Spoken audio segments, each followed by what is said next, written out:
Bonjour ma sœur. Vous savez bien aimé, Oui. la sœur Marjolaine, tout à l'heure m'a fatigué. Elle m'a appelé à 16 heures pour me partager une interrogation de son... C'est ton fils ou ta fille? Non, c'est ma fille, elle a 12 ans. Oh là là là là, les enfants ont des questions sur la Bible. Bien aimé, préparez-vous. Hein. Les enfants ont des questions. Donc la sœur, sa fille de 12 ans, lui a bombardé une question et elle s'est retrouvée complètement désorientée. Elle est venue appeler les pompiers. J'ai dit, mais moi, je n'ai pas d'eau. J'ai dit, mais je n'ai pas d'eau pour te secourir, ma sœur.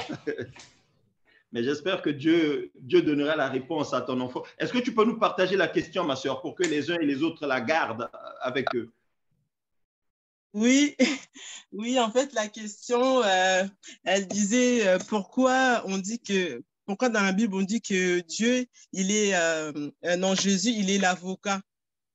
Et après, oui, si Jésus, il est l'avocat, ça veut dire au trône, il y aura Dieu et plus encore Jésus et le Saint-Esprit. Il y aura 3 personnes au total. Et j'étais restée bloquée, je ne savais plus quoi dire. C'était un peu difficile. Vous Mais voyez après, bien aimé. je lui ai plutôt expliqué à ma manière. Je lui ai dit, c'est comme moi, je suis une maman. Ben, vous êtes mes enfants et au travail, je suis chef cuisinier. Ça veut dire que je fais double boulot. Ça veut dire que Dieu, il a plusieurs, comment dire, je lui ai expliqué, je lui ai dit que plusieurs casquettes. Et là, elle a compris. Gloire à Jésus. Le Seigneur répond toujours. Hein. C'est vrai que ce n'est pas facile. Hein. Donc, pour le GIEC Jeunesse, on vous soumet ça. Hein. Vous savez, les enfants ont beaucoup de questions à poser parce qu'ils ne comprennent pas toujours. Hein. Pourquoi on dit que Jésus, c'est l'avocat? C'est la première question de l'enfant. Après que la maman ait répondu, la petite demande une deuxième question. Donc, ça veut dire qu'au ciel, là-bas, ils seront à deux. Bien aimé, il faut avoir les reins solides pour gérer les enfants avec la foi. Hein? Voilà pourquoi nous disons souvent, en fait, avec les enfants, il faut utiliser les images. Hein? Il faut beaucoup utiliser les images pour leur expliquer certaines choses. Hein? Sinon, ce sera difficile pour eux de comprendre. Ok, vraiment que Dieu soit béni, que Dieu soit glorifié. Nous allons recommander ces moments entre les mains du Seigneur. Excusez-moi, bien aimé, j'ai oublié de prendre la batterie de mon ordinateur. Voilà, donc nous allons recommander notre réunion entre les mains du Seigneur, lui qui nous a fait cette grâce-là de nous réunir cet après-midi. Prions le Seigneur. Éternel Dieu de gloire, Dieu de bonté, Papa, nous te bénissons, te rendons grâce. Nous te disons merci Seigneur, au nom puissant de Jésus, de nous avoir permis de nous réunir encore ce soir. Seigneur, le psalmiste disait qu'il est bon pour des frères de demeurer ensemble. Seigneur, nous sommes dans la joie de nous rassembler autour de ton nom, pour t'élever, pour t'adorer, Seigneur. Merci, Père, de nous assister par ton Esprit Saint. Oui, Seigneur. Sans ton Esprit, nous ne pouvons rien faire. Et c'est toi qui as dit, l'Esprit de vérité vous enseignera toutes choses. Seigneur, que ton Esprit nous enseigne encore ce soir. Que ton Esprit, Seigneur, ôte les écailles de nos yeux afin que nous comprenions. Seigneur, tu as dit, sanctifie-les par ta vérité. Ta parole est la vérité. Oui, Seigneur, nous avons besoin de cette vérité ce soir. Fais pleuvoir, Seigneur, tes révélations, éternel notre Dieu, afin de nous faire grandir dans la foi au nom puissant de Jésus. Je remets mon frère, ma sœur entre tes mains. Dispose le cœur de tout un chacun, Seigneur, afin de recevoir ta sémence, cette sémence qui vient tout droit du ciel, afin de donner la vie à tes enfants que nous sommes. Au nom puissant de Jésus, nous t'avons ainsi prié et nous disons Amen. Amen.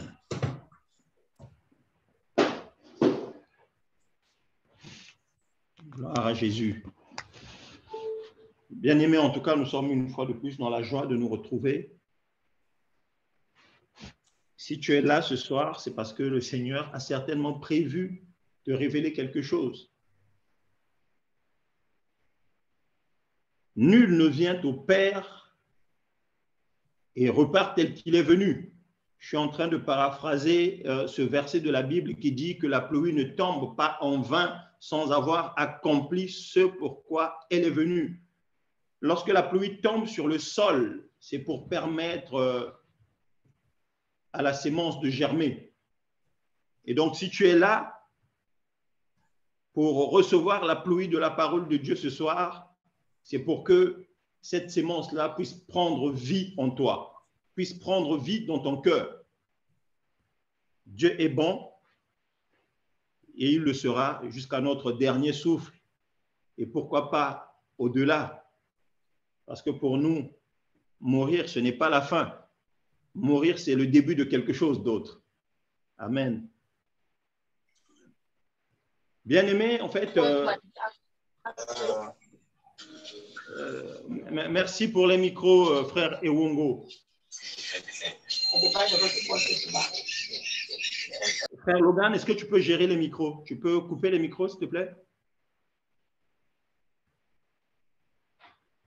Donc, je disais,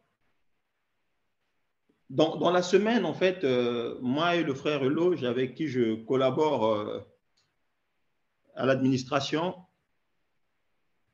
nous avons eu à faire face à certaines recommandations de bien-aimés dans le GEC.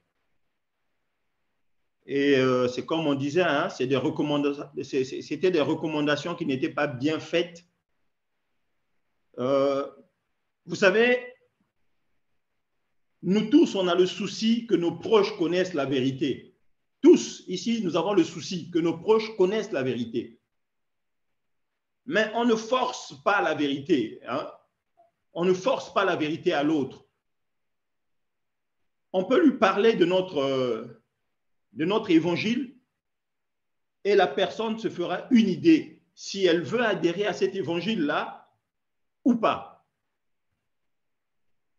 Voilà pourquoi, pour nous qui sommes ici dans le GEC, si nous voulons recommander quelqu'un, nous devons faire extrêmement attention à la personne que nous voulons recommander. Vous savez, je me rappelle, il y a quelques mois en arrière, il y avait frère Franco qui m'avait envoyé quelqu'un. Ah, frère Landry, je t'envoie un frère là pour qu'il rentre dans le GEC. Mais vous savez, avant que je ne contacte ce frère, lui-même, il m'a recontacté pour dire non, frère, ne le contacte plus. Je pense qu'il n'est pas prêt pour venir dans le GEC. Donc, voilà pourquoi nous devons faire extrêmement attention lorsque nous recommandons quelqu'un. Nous devons nous assurer ou nous rassurer que cette personne-là a réellement la volonté de vouloir changer sa vie. Donc, c'est un peu ça, mes bien-aimés. Pourquoi j'évoque en fait cet exemple-là? Bien évidemment, notre Dieu est un Dieu d'ordre. Hein? Donc, si j'évoque cet exemple-là, c'est parce que mon message va aller dans ce sens-là. Je veux demander à un frère aujourd'hui de m'assister. Laissez-moi quand même faire le choix d'un frère que je n'écoute pas souvent. Ah, c'est dommage de ne pas avoir les caméras ouvertes. C'est bien de se regarder quand même avant de choisir quelqu'un.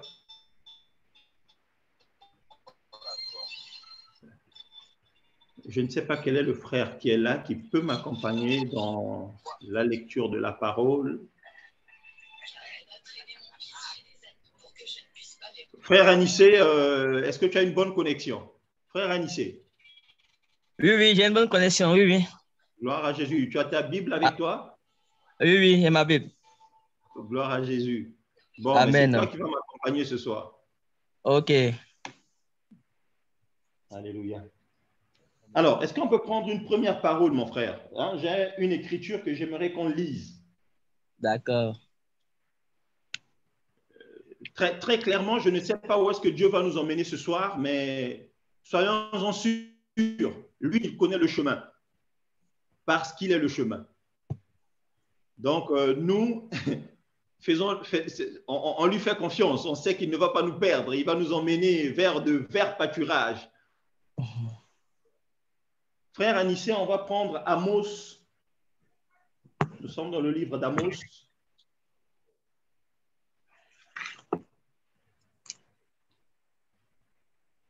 Nous sommes dans le livre d'Amos, le chapitre 3, et nous prendrons le verset 3.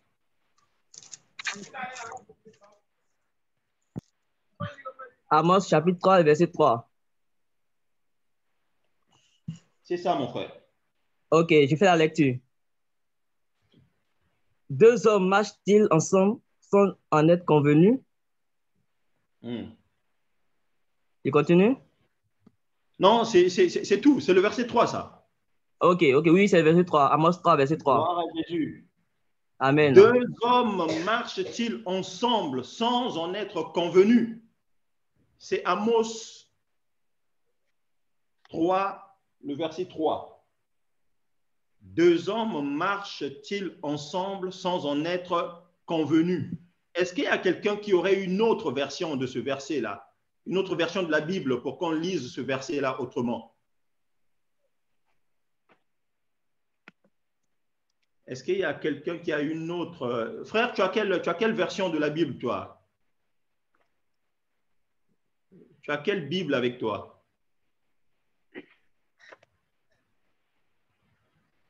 Le micro, frère Anissé. Lui, second 1910. Est-ce qu'on a une Lui, autre second version? 1910. On a une autre version, mais bien aimée. Frère Armando, toi qui as eu une armée de Bibles là-bas, je ne sais pas. Est-ce que tu peux nous lire une autre version? J'ai lu second 21. Lui, second 21 dit, deux hommes marchent-ils ensemble sans s'être concertés? Deux hommes marchent-ils ensemble sans s'être concertés? Alors, moi, j'ai lu une version en méditant sur ce message-là tout à l'heure. Je suis tombé sur une version que je n'ai malheureusement pas notée et qui disait « Deux hommes marchent-ils ensemble s'ils ne se connaissent pas ?»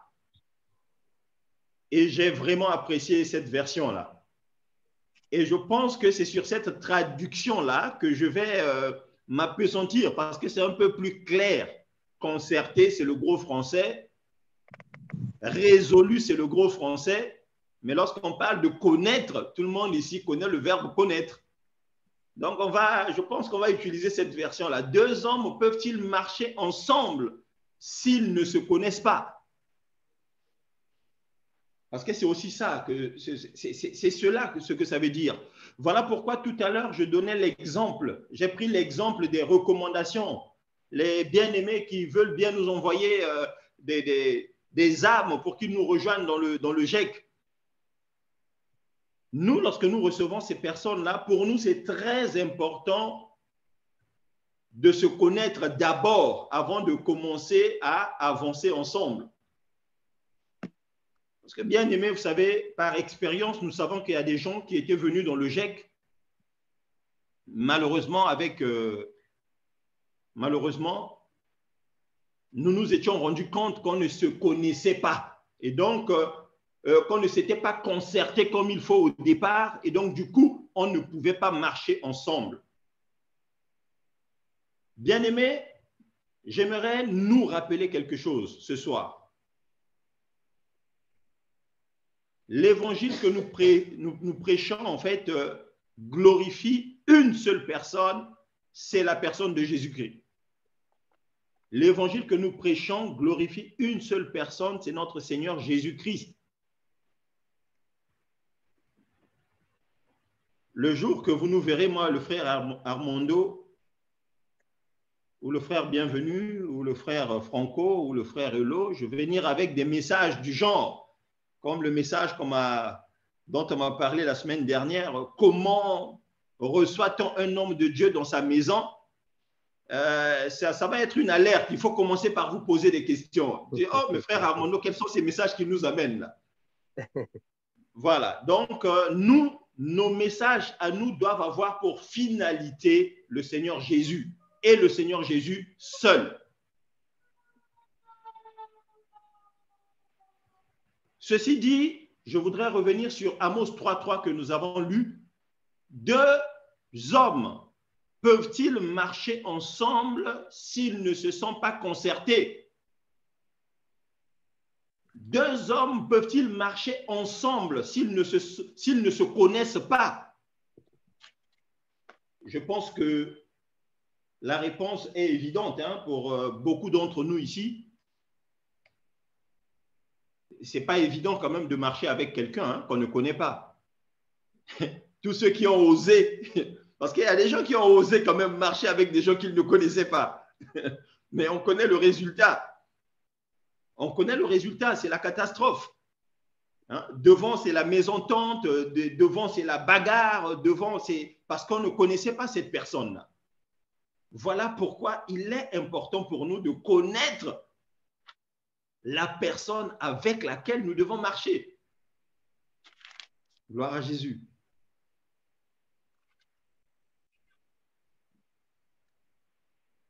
Il y a un domaine de la vie où il faut savoir marcher ensemble. Je répète, il y a un domaine de la vie où il faut savoir marcher ensemble. Il y a beaucoup de domaines, mais j'en cible un en particulier où il faut marcher ensemble est très important. Vous vous en doutez certainement, c'est le mariage. Je reviens encore. Dans le mariage, il faut se connaître. Il faut se concerter avant de marcher ensemble. Si on ne sait pas concerter, on ne peut pas marcher ensemble. J'espère que tout le monde est d'accord. Je répéterai les mêmes choses à l'exemple de l'apôtre Paul qui dit « Je ne me lasse pas de vous répéter les mêmes choses, car cela est salutaire pour nous. » Je répéterai les mêmes choses. L'évangile que nous prêchons, ne l'oublions jamais, bien-aimé, est une histoire d'amour, est une histoire de mariage entre un homme et une femme. C'est une histoire d'amour entre un homme et une femme. Et si c'est une histoire d'amour entre un homme et une femme, cela m'emmène à prendre une deuxième lecture, frère Anissé. Nous allons prendre une deuxième lecture. Excusez-moi, bien-aimé. On va prendre une deuxième lecture. Nous sommes dans 1 Corinthiens.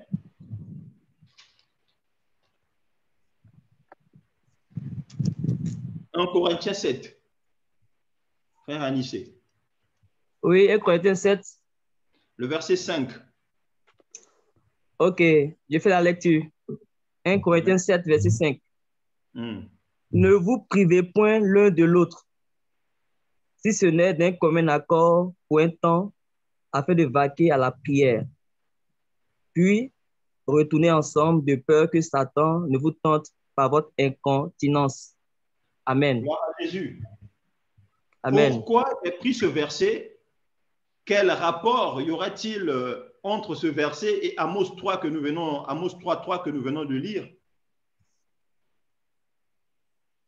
Ce verset, en fait, m'est venu à l'esprit parce qu'il y a un terme dedans dont j'avais besoin, et c'est ce terme-là qui donne le titre à mon message de ce soir.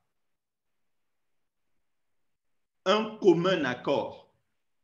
Je voudrais que sœur Edwige nous mette ce titre-là, un commun accord. Un commun accord, pourquoi? Ici, on nous parle d'un aspect particulier dans le mariage. Ne vous privez pas l'un de l'autre, si ce n'est d'un commun accord. Ça, c'est un aspect spécifique du mariage. Mais en réalité, le terme de commun accord vient dès le début du mariage. Parce qu'en réalité, si les conjoints ne sont pas dans un même accord, ils ne peuvent pas se lancer dans une vie ensemble. Bien-aimés, n'oublions pas que le chrétien ne se marie pas pour divorcer demain. Ça, vraiment, il faut oublier. Nous ne nous marions pas pour divorcer demain. Voilà pourquoi la décision de nous marier est une décision hyper importante. Même le Seigneur a eu du mal le Seigneur a eu du mal à divorcer d'une femme. Hein, parce que lorsqu'on se marie, c'est pour toute la vie. Hein? Là, nous sommes dans la révélation. Il paraît que Jésus, ou notre Père, le Seigneur, l'Éternel, a eu deux épouses. Une première épouse, mais est-ce qu'il a divorcé de cette épouse-là? Non, qui était Israël. Ça, tout le monde le sait ici. La première épouse du Seigneur, c'était Israël. Mais lorsque nous partons dans l'Apocalypse là-bas, on va nous parler des 144 000 d'Israël. Donc, ça veut dire que Dieu n'a pas pu divorcer de cette femme-là.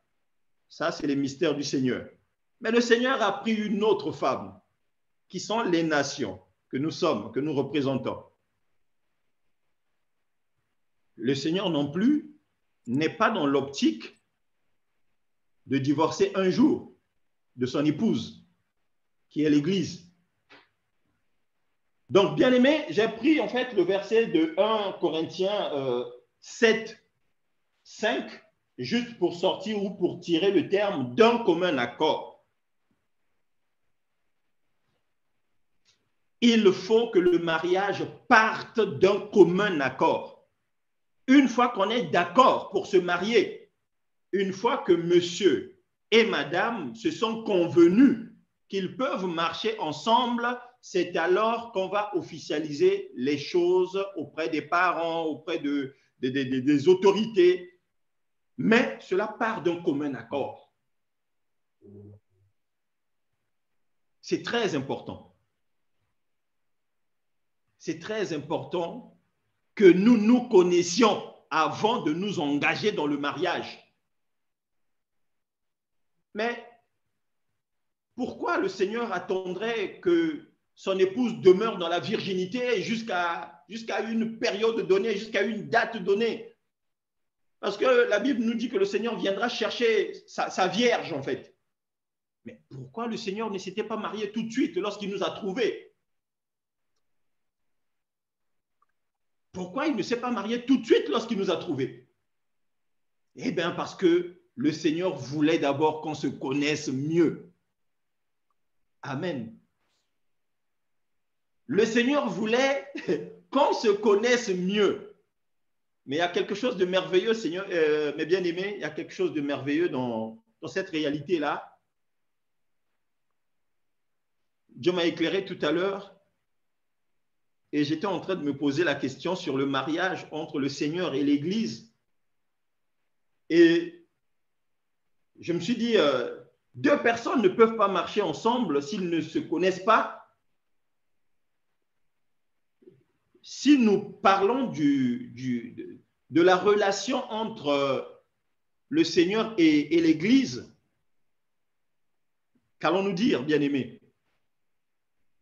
Est-ce que, réciproquement, l'Église doit connaître le Seigneur comme le Seigneur doit connaître l'Église?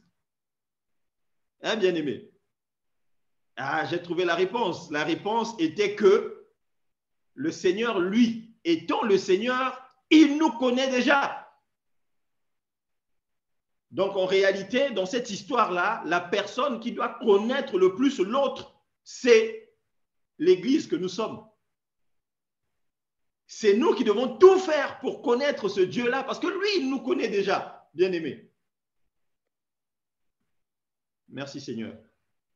Vous vous rappelez, dernièrement, nous avons donné une exhortation sur Ruth. Nous avons donné une exhortation sur Ruth. Et rappelez-vous, bien-aimés, Boaz avait dit à Ruth, ta renommée est parvenue à mes oreilles. Ça veut dire que Boaz connaissait déjà Ruth, mais Ruth ne connaissait pas encore Boaz. Amen. Nous allons lire un autre passage de la Bible, bien-aimés. On repart dans le jardin, frère Anissé. Allons jeter un œil dans le jardin. Nous sommes dans Genèse.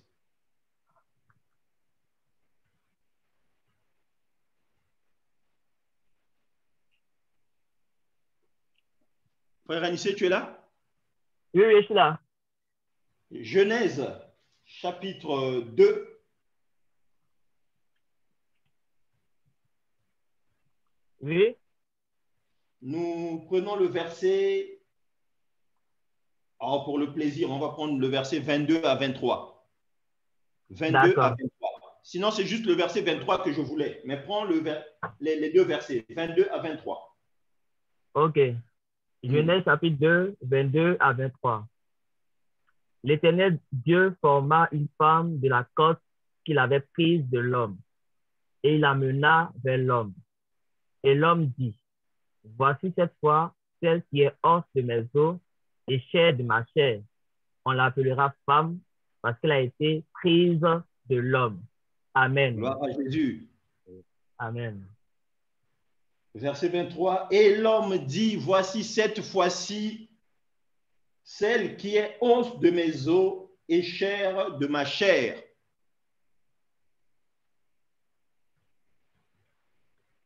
Bien-aimé, ce verset nous renseigne que Adam connaissait déjà Ève. Adam avait une longueur d'avance sur Ève. Mais vous savez, vous imaginez, une femme se présente devant vous et vous dites à cette femme-là que je te connais déjà. Mais toi, tu es un tel. Tu es un tel, je te connais. Mais la femme, il y a de quoi être étonnée. Hein? Mais la Bible ne nous parle pas de la réaction d'Ève, en réalité. Qu'est-ce que nous voulons dire par là? En fait, Adam, lui, connaissait déjà Ève, que c'était elle qui est l'os de mes os, la chair de ma chair. Adam, ici, bien-aimé, qui va symboliser notre Seigneur Jésus, et Ève qui va symboliser l'Église. Donc, Adam connaissait déjà Ève. Mais Ève, elle, par contre, ne connaissait pas encore Adam. La Bible ne nous dit rien sur la réaction d'Ève lorsque Adam a parlé. Voici cette fois-ci celle qui est os de mes os, chair de ma chair. On l'appellera femme. Donc, Adam a même nommé cette créature-là en face de lui. Mais bien aimé, Ève ne connaissait pas encore le nom d'Adam. Donc, Adam ne s'est pas encore présenté à cette femme-là. Bien aimé, c'est la relation entre deux hommes. En réalité, Ève ne peut pas s'embarquer dans ce mariage-là s'il ne connaît pas Adam en réalité. Parce que nous avons lu que deux personnes ne peuvent pas marcher ensemble s'ils ne se connaissent pas. Pensez-vous que notre sœur Ève avait accepté partir avec un inconnu? Non. Certainement que Dieu a tait cet épisode-là, mais il y a certainement eu un moment où Adam s'est présenté à Ève, qui il était. Je suis le patron du jardin. Lui, là-bas, il s'appelle éléphant. L'autre, là-bas, c'est lion. Donc, c'est comme ça que Adam s'est présenté ou a présenté son territoire à Ève. Donc, en réalité, nous avons dit que Ève, ici, qui représente l'Église, c'est à l'Église qu'incombe la responsabilité de connaître le Seigneur. J'ai sursauté quand je suis tombé sur cette réalité-là. Waouh! Mais en vrai, le Seigneur, lui, il nous connaît déjà.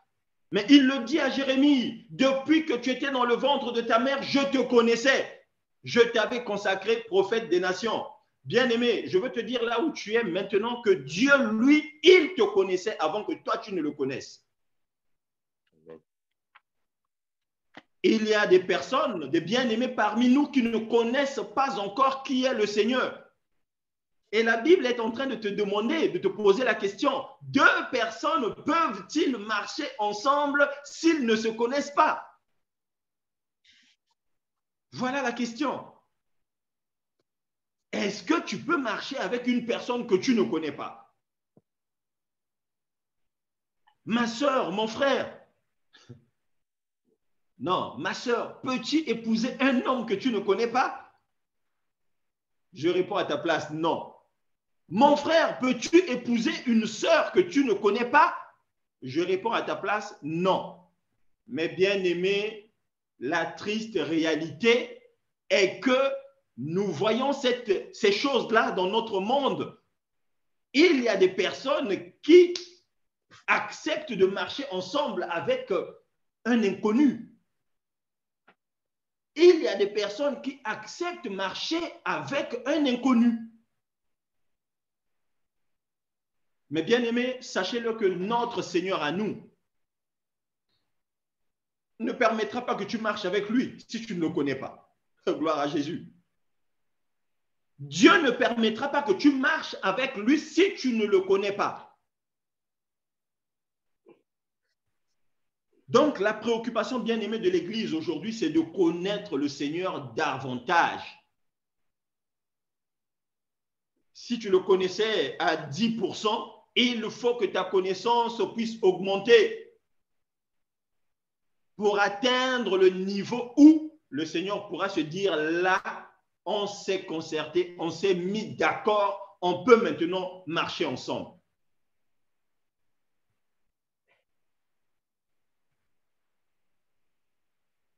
Bien-aimé, le Seigneur pose des conditions. Nous savons tous, hein, notre Seigneur à nous, lui, il pose des conditions. Notre Seigneur est loin de l'idée de certains bien-aimés qui pensent que c'est devenu un garçon de course. Il y a des gens qui ont besoin du Seigneur seulement lorsqu'ils sont malades. Il y a des gens qui ont besoin du Seigneur seulement lorsqu'il n'a plus de travail. Hein? Lorsqu'il est en manque de finances, il a besoin du Seigneur. Mais bien aimé, le Seigneur a posé des conditions. Ces conditions-là font partie de sa manière de se concerter avec nous.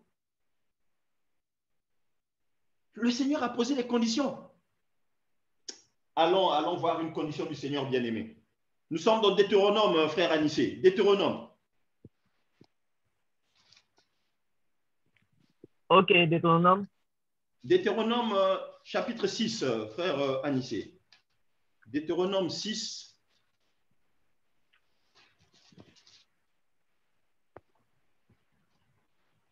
Deutéronome 6, verset 5. Verset 15. 5.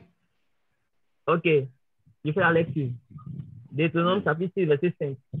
Tu aimeras l'Éternel, ton Dieu, de tout ton cœur, de toute ton âme et de toute ta force. Amen. Gloire à Jésus. Le Seigneur ici pose une condition à Israël. Il donne une condition à Israël. Tu aimeras l'Éternel, ton Dieu, de tout ton cœur, de toute ton âme et de toute ta force. C'est une condition qu'il donne.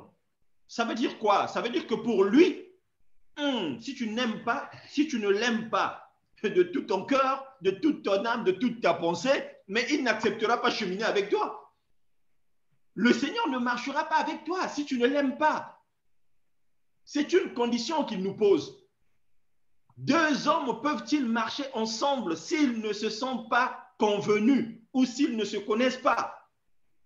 Donc, nous posons la question au Seigneur. Seigneur Jésus, que faut-il pour que je marche ensemble avec toi? Ou que faut-il pour que tu marches ensemble avec moi? Le Seigneur te répond, ben écoute, tu dois m'aimer de tout ton cœur, de toute ton âme et de toute ta pensée.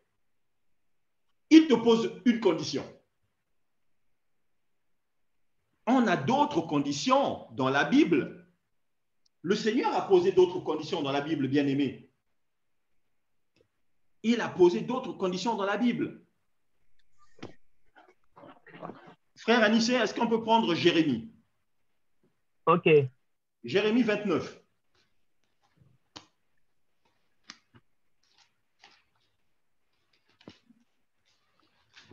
Jérémie 29. Jérémie 29, verset 13 à 14.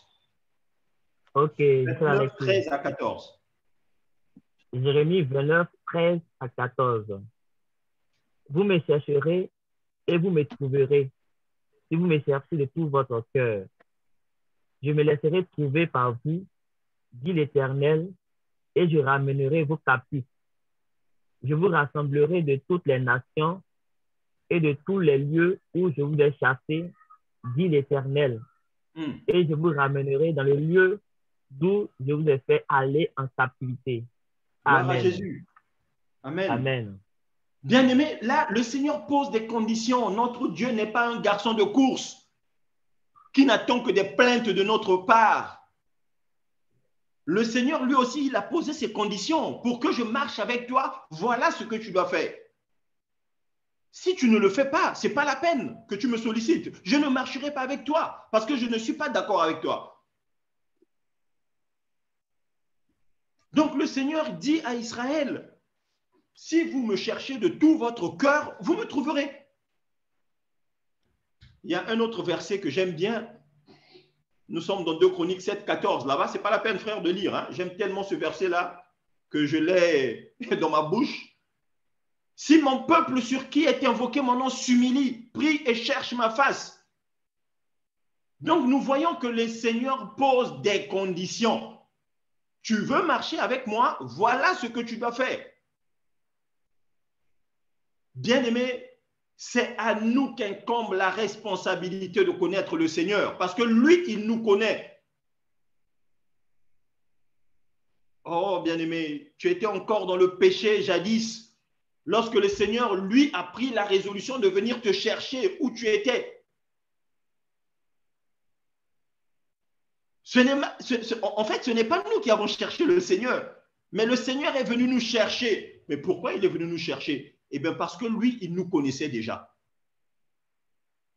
Lui, il te connaissait déjà avant qu'il ne vienne te chercher. Maintenant, comme on dit en français, la balle est dans ton camp. C'est maintenant à toi de chercher à le connaître, lui. Comme Ève a cherché à connaître Adam dans le jardin.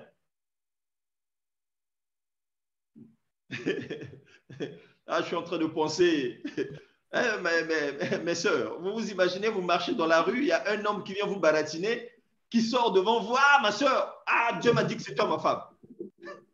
Dieu me dit que c'est toi que je vais épouser. Ah, il y a des hommes comme ça, hein, audacieux.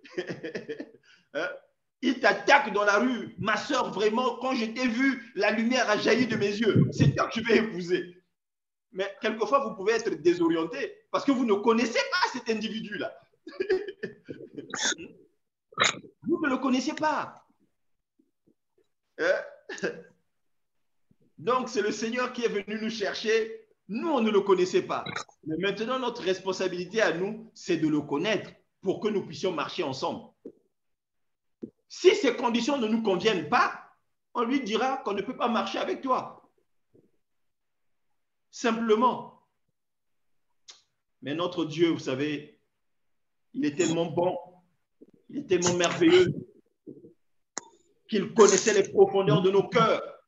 Le Seigneur est venu te chercher avec tes défauts, avec tes qualités. Mais je parlerai volontiers des défauts.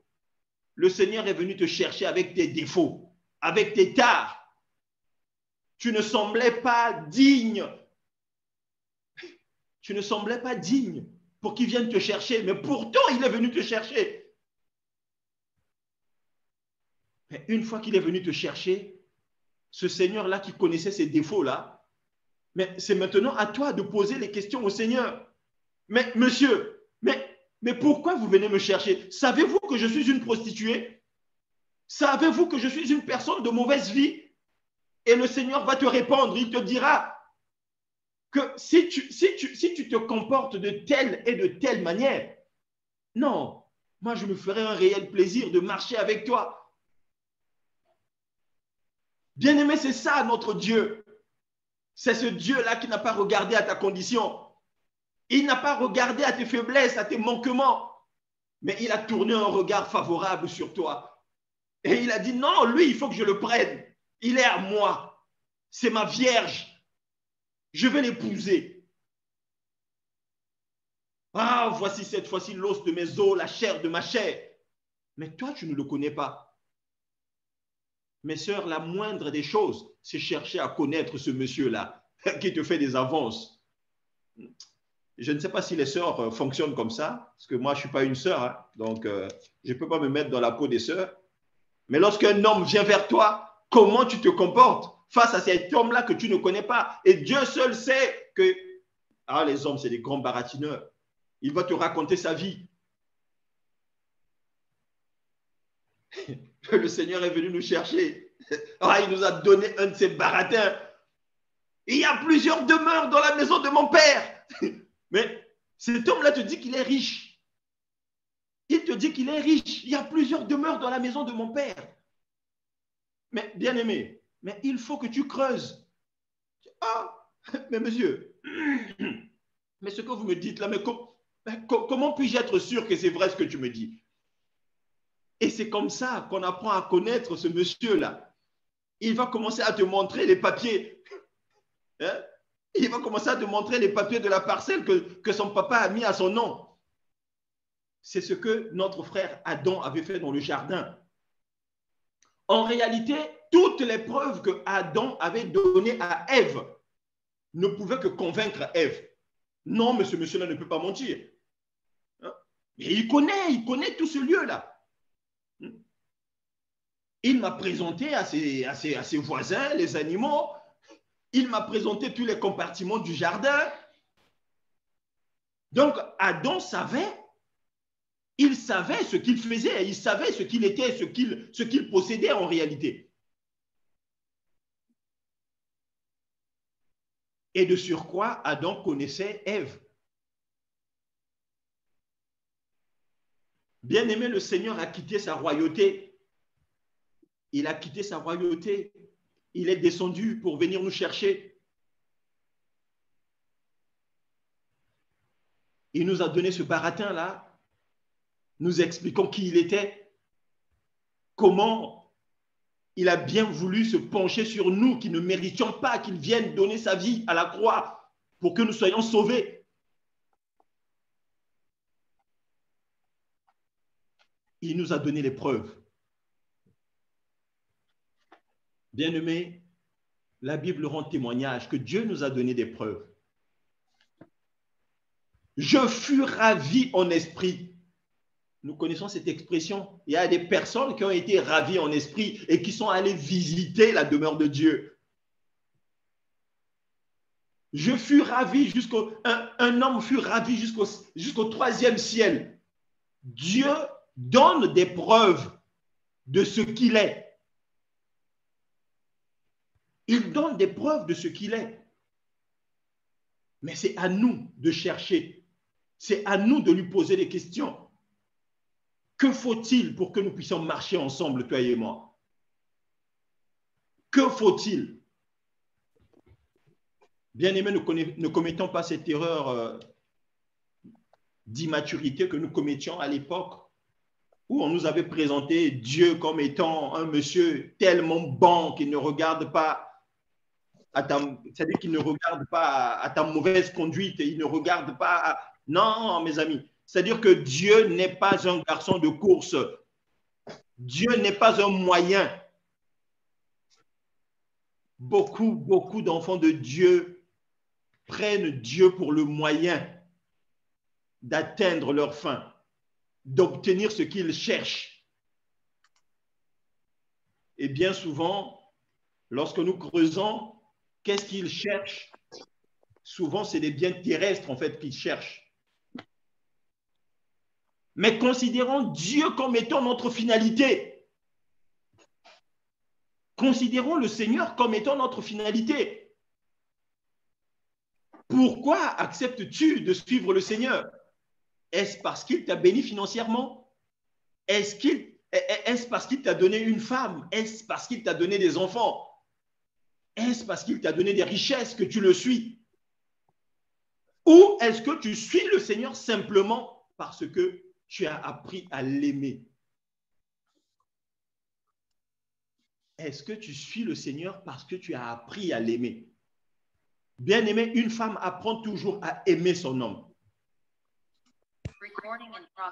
Nous, l'Église, nous apprenons à aimer notre prétendant, notre époux, qui est le Seigneur. Nous apprenons à l'aimer. Et à la fin, c'est pour dire que, Seigneur, si je t'ai suivi, c'est parce que je t'aime. Simplement. Et la Bible nous dit que l'amour n'attend rien en retour. Ce n'est pas que Dieu, je t'ai suivi parce que tu me fais du bien, parce que tu me donnes des richesses, parce que tu protèges mes enfants. Il y a des gens qui pensent que c'est ça la relation avec le Seigneur. Non. On a aimé le Seigneur parce que c'est notre finalité. Si je vis aujourd'hui, c'est plus moi qui vis, mais c'est Christ qui vit en moi. Quelle déclaration, bien-aimé! Quelle déclaration! Pouvons-nous faire la même déclaration que Paul? Si je vis aujourd'hui, ce n'est pas moi qui vis, c'est Christ qui vit. Oh, bien-aimé, avec tes soucis, avec tes inquiétudes, tous les jours, tu ne fais que pleurnicher. Ah, Seigneur, j'ai mal à la tête. Dans ma famille, il y a trop de sorciers. Ah, Seigneur, je n'ai pas trouvé de boulot. Qu'est-ce qui se passe? Tous les jours dans la vie des chrétiens, c'est des plaintes, c'est des plaintes, c'est des plaintes. Oh, les enfants de Dieu qui adorent simplement le Seigneur sont devenus rares de nos jours, bien-aimés. Les enfants de Dieu qui adorent le Seigneur sont devenus rares de nos jours. Des enfants de Dieu qui peuvent dire comme l'apôtre Paul, j'ai appris à vivre dans l'abondance et dans la disette. Des enfants de Dieu qui ont appris, qui ont appris à dire, je n'attends rien de vous. Parce que c'est Dieu qui me bénit, c'est Dieu qui me guide. Je parlais ce matin avec un couple. Oh frère Landry, vraiment, on cherche un homme de Dieu qui va nous encadrer. J'ai dit, mais pourquoi vous cherchez un homme qui va vous encadrer? Cherchez Dieu. Il n'y a que Dieu qui peut vous encadrer, pas un homme. Un homme n'encadre pas, bien-aimé. C'est Dieu qui va te guider. C'est Dieu qui peut te dire ce qu'il est, lui. Si tu m'épouses, voici ce qui t'attend. Dieu nous présente ce qui nous attend si on l'épouse. Gloire à Jésus. Il nous montre sa richesse. Si tu veux bien de moi, voici ce que tu auras. Hein, bien-aimé, nous avons dit que c'est un Dieu de conditions. Il pose le si. Si mon peuple sur qui est invoqué mon nom s'humilie, prie et cherche ma face, je l'exaucerai des cieux. Je lui pardonnerai son péché et je guérirai son pays. C'est le Seigneur qui dit ça, bien-aimé. Notre Dieu attend simplement que nous puissions le connaître. D'ailleurs, le Seigneur Jésus l'a dit. Ce que je veux, c'est qu'ils te connaissent, toi, le véritable Dieu. Qu'est-ce que tu recherches, toi, mon frère, ma soeur? Qu'est-ce que tu recherches? Qu'est-ce que nous recherchons? Si ce n'est de bien connaître la personne qui nous a abordés, de bien connaître la personne qui est venue nous chercher. Alléluia. Bien-aimé, Dieu est bon. Dieu est merveilleux. Deux personnes peuvent-ils marcher ensemble s'ils ne se sont pas convenus? Tu ne peux pas marcher avec le Seigneur si tu ne le connais pas. Et le Seigneur y tient. Le Seigneur y tient lui-même. Mais sinon, comment il va nous épater comme étant l'époux? Il va nous épater comment? Un époux, c'est celui qui épate. Hein? Chez nous, les Africains, l'époux, c'est celui qui vient payer la dot. Donc, celui qui a les moyens de venir prendre la femme. Il a les moyens. Donc, il doit t'épater. Et pour qu'il t'épate, c'est à toi de poser des questions. Je vais t'épouser. Ah bon, mais comment tu feras? Je travaille, j'ai les moyens. Dis à ton père combien il veut pour que je vienne te chercher. Bien-aimé, c'est ce qui s'est passé avec l'épouse du Seigneur. Dieu a payé le prix. Il a payé le prix pour son épouse. Il y a peut-être des bien-aimés qui ne le savent pas. Hein. Dieu aussi a payé la dot pour venir prendre son épouse. Il ne viendra pas nous voler, comme certains frères ont volé les filles d'autrui. Excusez-moi, hein, bien-aimés, ceux qui n'ont pas encore, qui ne se sont pas encore présentés auprès de leur belle famille. Donc, bien-aimés, il y a des frères qui ont pris les filles d'autrui sans payer le prix. Mais Dieu, notre Père, lui, il est venu nous chercher. Et il connaissait combien, quel était le prix, combien il devait payer. Jean 3,16, car Dieu a tant aimé le monde qu'il a donné son Fils unique. Il a payé le prix, bien-aimé, pour que tu sois sauvé, pour que je sois sauvé. Voilà un vrai époux, un vrai mari qui ne fuit pas ses responsabilités. Donc, bien-aimé, c'est cela qu'est notre Seigneur. C'est un homme digne. Le Seigneur est un homme digne qui ne se dérobe pas. Comme Adam, notre aîné, ne s'est pas dérobé dans le jardin. Ah, Ève, toi, tu seras ma femme. Et si tu acceptes d'être ma femme, voilà ce qui t'attend. Tout ça, là, c'est pour nous. Bien-aimés, efforçons-nous à connaître notre époux. La Bible déclare dans Ésaïe, là-bas, que ses pensées, les pensées du Seigneur sont plus élevées que nos pensées. Il ajoute en disant que ses voies ne sont pas nos voies. Et vous ne pensez pas que c'est important, non? Hein, bien-aimé, vous ne pensez pas que c'est important de connaître quelles sont réellement les voies de ce monsieur-là? Quelles sont réellement ses pensées? Mais nous voulons cheminer avec quelqu'un. On nous dit que ses pensées ne sont pas les mêmes que nous, mais nous voulons quand même marcher avec lui sans connaître ses pensées. Il nous dit que mes voies ne sont pas vos voies, mais vous voulez quand même marcher avec lui sans connaître quelles sont ses voies.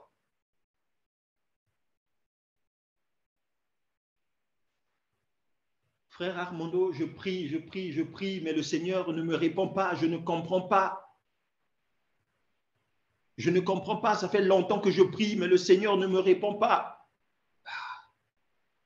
Est-ce que tu as cherché à bien connaître ce monsieur-là, ce Dieu-là que tu pries? Est-ce que tu as cherché à bien le connaître? Non, la main de l'Éternel n'est pas trop courte pour sauver, ni son oreille trop dure pour entendre, mais ce sont vos iniquités et vos péchés qui mettent une barrière entre vous et lui. Hein, bien-aimé? Si le Seigneur nous dit que ça, je n'aime pas, non, il faut le faire. Moi, j'aime tellement les sœurs, comme l'épouse est une femme, hein, l'Église est une femme. Donc, mes sœurs souffraient que je prenne l'exemple sur vous. Lorsque ton époux dit ça, je n'aime pas. Quand ton époux dit ça, je n'aime pas, ce n'est pas ma voix, ce n'est pas ma pensée. Ma sœur, ne te justifie pas, obéis. Là, je parle de notre vie, hein, à nous, humains. Si ton époux dit ça, je n'apprécie pas ça. Je n'apprécie pas que tu t'habilles comme ça. Non, sachant que on parle bien des chrétiens ici, hein, donc n'allez pas me faire dire ce que je n'ai pas dit. Si ton époux te dit, ma soeur, vraiment chérie, mais les cils que tu mets là, mais vraiment, c'est trop long, ça ne me plaît pas. Ma soeur, ne te justifie pas, obéis à ton homme. C'est un chrétien. Obéis, il te connaît, il te connaissait lui. Voilà pourquoi il a accepté de venir t'épouser. Ma soeur, tu passes trop de temps sur le téléphone, est-ce que tu ne peux pas changer un peu? Est-ce que tu ne peux pas me consacrer un peu de temps? Ma soeur, obéis, cet homme-là te montre sa voie. C'est ça qui est sa voie. C'est ça sa voie. C'est ça sa pensée. Il te dit ce qu'il pense. Nous, quand le Seigneur vient nous donner sa pensée, quelquefois nous raisonnons. Est-ce que cette voix-là ne vient pas de l'ennemi? Ce n'est pas l'ennemi qui me parle là? Hein, bien-aimé? Parce qu'on n'aime pas. Souvent, on n'aime pas ce que le Seigneur nous dit. Souvent, on n'aime pas, on n'apprécie pas ce que le Seigneur nous dit. Et c'est ça qui fait que ce n'est pas facile pour nous de marcher ensemble avec cet homme-là, avec qui nous avons du mal à nous convenir, à nous concerter, à nous connaître. Hein, bien-aimé? Donc, je dirais que le Seigneur, lui, il ne change pas. C'est nous qui changeons. Lui, il nous connaît. C'est nous qui ne le connaissons pas. Parce que lui, il est Dieu, il est l'Éternel. Nous le connaissons. C'est-à-dire que lui, il nous connaît. Il nous a connus avant même que nous ne venions dans ce monde. Mais nous, nous devons avancer pour mieux le connaître. Nous devons nous concerter avec lui. Nous devons nous convenir avec lui. Nous devons le connaître. Et si nous le connaissons, c'est alors que nous allons régler nos voies. C'est alors que nous allons régler notre marche avec lui. Et alors, lui, il dira que tu es un bon serviteur, tu es une bonne épouse. Maintenant, je peux t'emmener. Et je peux t'emmener chez mon père là-bas maintenant. Mais si nous ne nous convenons pas, bien aimés, ne nous imaginons pas qu'il viendra nous chercher pour nous emmener dans son royaume. Je vais devoir m'arrêter là pour ce soir, en espérant que ce message aura parlé à un cœur, aura parlé à quelqu'un. Bien-aimé, Dieu est bon. Pour marcher toute une vie avec quelqu'un, pour marcher toute une vie avec quelqu'un, pour nous les chrétiens, la vie, c'est ici-bas et dans l'éternité. Donc pour nous, pour marcher toute la vie avec le Seigneur, jusque dans l'éternité là-bas, il faut que nous soyons d'accord avec lui. Si nous ne sommes pas d'accord avec lui, nous ne pourrons pas marcher avec lui. D'un commun accord. Nous devons avoir un commun accord avec le Seigneur pour que nous puissions marcher avec lui. Que Dieu vous bénisse. Père éternel, je te bénis, je te loue pour ce message. Seigneur, je prie, éternel notre Dieu, toi qui connais les cœurs, que tu puisses te révéler à nous, Seigneur, que tu puisses te révéler à tes enfants, Seigneur. Nous avons besoin de toi. Tu as dit, tu voudrais que nous connaissions le Père. Nous voulons te connaître, Seigneur Jésus. Nous voulons te connaître davantage afin de marcher comme tu voudrais que l'on puisse marcher. Afin, Seigneur, que nous soyons les instruments dans ta main que tu t'es acquis au prix de ton sang. Afin que nous soyons la bonne épouse, Seigneur, pour laquelle tu es venu payer le prix fort. Merci, Seigneur, pour mon frère, pour ma sœur qui a écouté ce message. Je prie, Seigneur, que tu continues de te manifester, Seigneur, dans le GEC. Que le Saint-Esprit continue de nous assister, Seigneur, parce que sans toi, nous ne pouvons rien faire.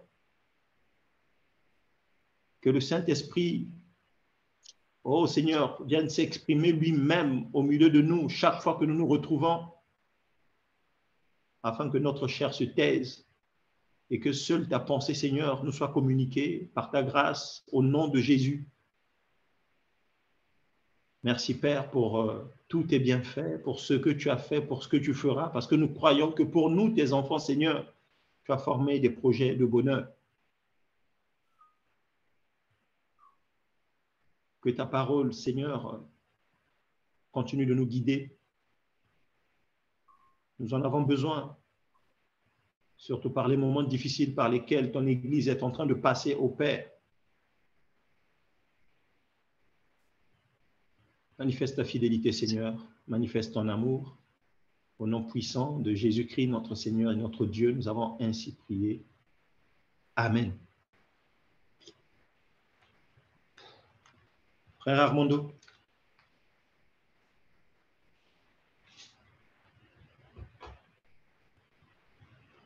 Le micro, mon frère.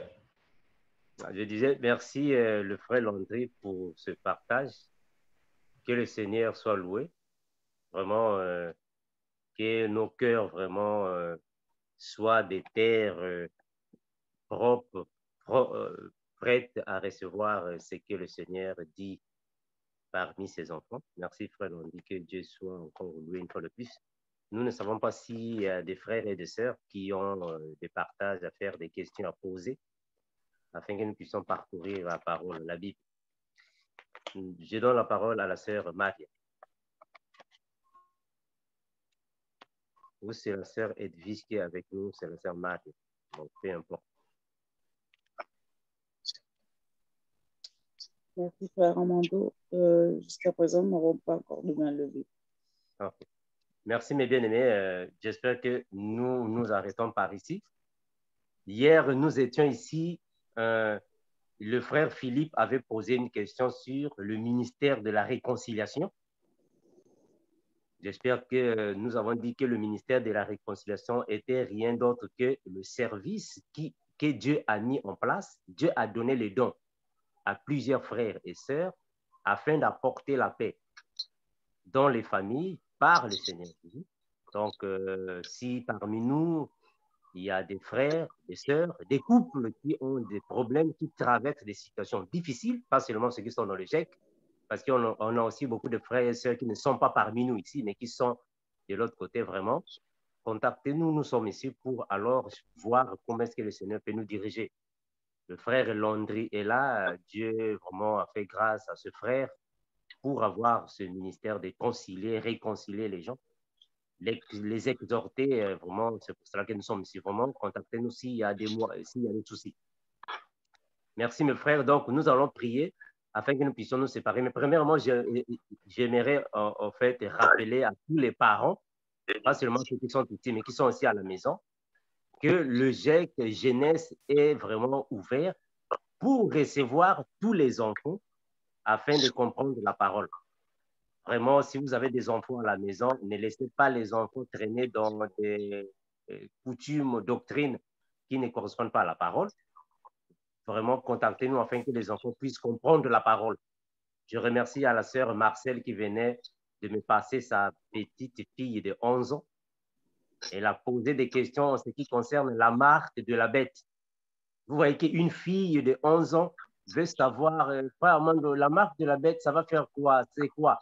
C'est ça. Il faut enseigner ça aux enfants. C'est très important. Donc, vraiment, les enfants, ne les empêchez pas de venir aussi écouter la parole. Bien que la Bible dit que le salut est individuel, mais cela ne signifie pas dire que parce que toi, tu es papa, tu viens écouter la parole et tu fermes la porte pour les enfants. Non. Tu es maman, tu viens écouter la parole, tu fermes la porte, les enfants ne peuvent pas venir. Non. Quand tu viens écouter la parole de Dieu, tes enfants aussi doivent aussi recevoir ça. C'est important. Parce qu'on ne peut pas fermer la porte du ciel aux autres. Tout le monde doit être là pour comprendre. Donc, vraiment, appelez-nous. Nous sommes ici, on va recevoir tous les enfants pour la parole. Mes frères, nous sommes à la fin. On ne sait pas s'il y a des questions avant que nous puissions faire la prière de clôture. La sœur Edwige, est-ce qu'il y a des questions avant que nous puissions clôturer la séance? Oui, frère, merci, frère Armando. Il y a la sœur, un instant, la sœur Denise qui aimerait savoir, c'est à partir de quel âge jusqu'à quel âge, la tranche d'âge pour le groupe jeunesse. Voilà, pour la jeunesse, s'il vous plaît, mes bien-aimés, les micros, si on peut les fermer, ça nous fera du bien. En fait, pour la jeunesse, c'est alors les frères qui sont là en train de planifier tout cela. Donc, je vous conseillerais le frère Bienvenu, le frère Logan et le frère Éloge pour donner alors des certitudes. Frère Éloge, est-ce que tu peux nous aider? À quel âge vous avez vos programmes de la jeunesse? Oui, le GEC Jeunesse prend à partir de l'âge de 10 ans.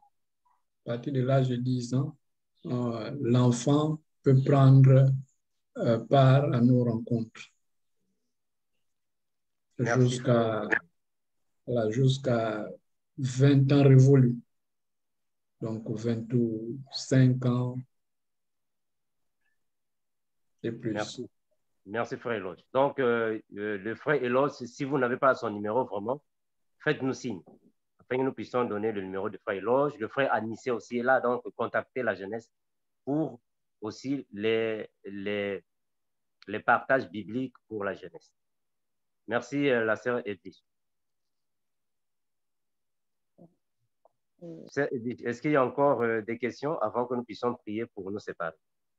Apparemment, tout le monde... Ok, gloire à Jésus. Donc, il y a la main de la sœur Orokia que je vois là. Okay. Sœur Orokia, à la parole. Merci, ma sœur.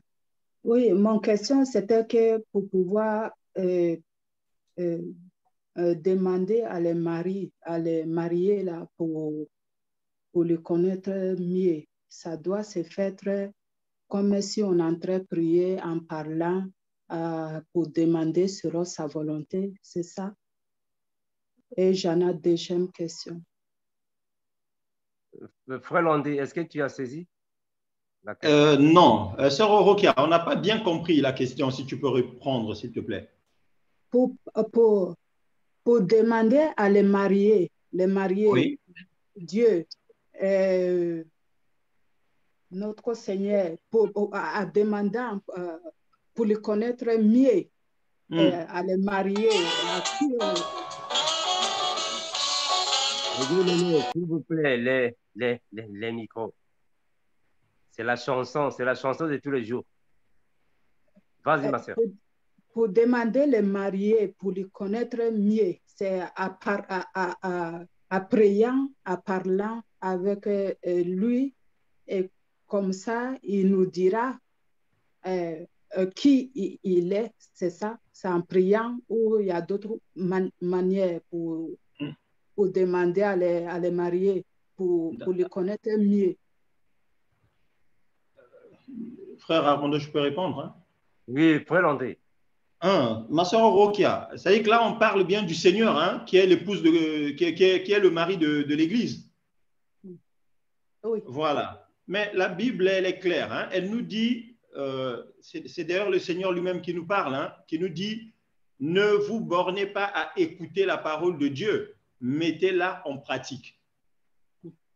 C'est-à-dire que plus tu mets la parole de Dieu en pratique et plus tu améliores ta relation avec le Seigneur, ma sœur. Hein? Parce que, vous savez, même dans nos relations humaines, on ne s'ouvre pas à un inconnu. Tu comprends, non? Toi, tu ne dis pas tes secrets à quelqu'un que tu ne connais pas. Oui. Voilà. Donc, le Seigneur également, c'est pareil. Il veut qu'on le connaisse davantage. Lorsqu'il y a l'intimité qui naît maintenant avec lui, c'est alors qu'il va commencer à te révéler ce qu'il est réellement ou ce qu'il veut, hein, comment il veut que tu vives avec lui. C'est lui qui va te le révéler. Donc, toi, tu pries simplement et le Seigneur lui-même, tu sais, ma soeur, je veux te donner un exemple. Hein. Samuel n'était pas allé chercher le Seigneur. C'est le Seigneur qui est venu le chercher. Parce que Samuel, qui était encore un enfant, craignait le Seigneur, on va dire. Hein? Donc, il craignait Dieu, il n'était pas dans le péché. Donc, nous également, aujourd'hui, si on s'attelle à marcher dans la sanctification, c'est comme on dit, le Saint-Esprit va être, comment dire, c'est-à-dire que le Saint-Esprit va nous remplir. Et il va communier avec nous. Plus tu marches dans la sanctification et plus tu seras convaincu que tu es un enfant de Dieu. Comme dit la Bible, l'Esprit lui-même rend témoignage à notre esprit que nous sommes enfants de Dieu. Hein, ma soeur? Donc, tu continues de prier, tu continues de marcher dans la crainte de Dieu. Le Seigneur lui-même va se rendre compte que cet enfant-là, cette fille-là, voilà, même réellement. Et donc, je peux commencer à lui ouvrir certains de mes secrets. Et au fur et à mesure que tu vas avancer, c'est comme ça que le Seigneur va se révéler à toi. Il va te montrer une chose, hein, il va te montrer les choses une par une, en fait. C'est un peu comme ça. Amen. Amen. Gloire à Jésus. Tu avais une deuxième question, ma soeur? Oui, c'était pour quand frère Amandé disait pour les dons et de les ministères. C'était mon question, c'était que j'en ai remarqué un peu de les choses que je ne sais pas, quand je lis dans les pas les 5 ministères, quand je lis dans les dons de l'Esprit Saint, je n'arrive pas à comprendre le nom de l'image que nous, on recevait ici. Je n'arrive pas à connaître le nom de ces dons. Donc, je voulais demander quel est le nom de les dons, parce que j'en ai lu plusieurs fois, j'en ai trouvé le nom de tous les dons que l'Esprit Saint il donne, les dons de la langue, de l'observation, de tout ceci. Mais je n'arrive pas à trouver le nom de les choses que nous, on est en train de vivre ici dans la maison. Et ça, je voulais connaître, je voulais demander à connaître. Peut-être pas ici, je ne sais pas si je peux appeler pour poser à ces questions, à expliquer c'est quel don. Moi, je ne sais pas si c'est un don ou c'est quoi. Je veux connaître vraiment. Et j'en ai prié pour ça, mais Gloire à Jésus. Le frère Landry, au fait, la sœur Oro qui est en train de traverser une situation conjugale différente aux autres, mais j'aimerais que ça soit en privé parce que c'est ça, en fait, voilà, c'est une situation familiale. Donc, c'est Oro qui appelle le frère Landry dès que tu es disponible. Appelle le frère Landry. Tu as le numéro du frère Landry? Oui. On échange avec la sœur. Ok, voilà, c'est bon. Donc, c'est bon. Parle-en avec le frère Landry. Ok, merci. Oui, ok. Merci. Okay. La sœur Edwige. Oui, frère Armando. Pas de main. Voilà, donc, nous allons prier pour nous séparer. Prions au nom de Jésus, notre Seigneur. Père éternel, te remercions infiniment, toi qui bénis, garde, protège. Merci, Seigneur Jésus, de ce que tu assistes tes enfants. Car il n'y a que toi, Seigneur Jésus, qui peut ouvrir notre esprit afin que nous puissions bien comprendre ta parole, comprendre ta volonté, comprendre tes commandements. Il n'y a que toi, Seigneur Jésus, qui nous aide parce que tu as dit dans la parole que sans toi, nous ne pouvons rien faire. Nous sommes, Père éternel, persuadés que sans toi, Seigneur Jésus, personne ne peut progresser spirituellement. Fortifie encore et toujours tes enfants, car tu es incomparable. Il n'y a que toi qui nous donnes ce que nous désirons afin que notre joie soit parfaite. Soit avec mes frères, mes sœurs, de partout là où nous sommes, Père, afin que ta grâce soit toujours sur nous, Père éternel. Merci infiniment, Seigneur Jésus, toi qui es incomparable, car le règne, la puissance et la gloire te reviennent à jamais. Amen. Amen. Merci, mes bien-aimés. À nous revoir prochainement. Amen. Ciao.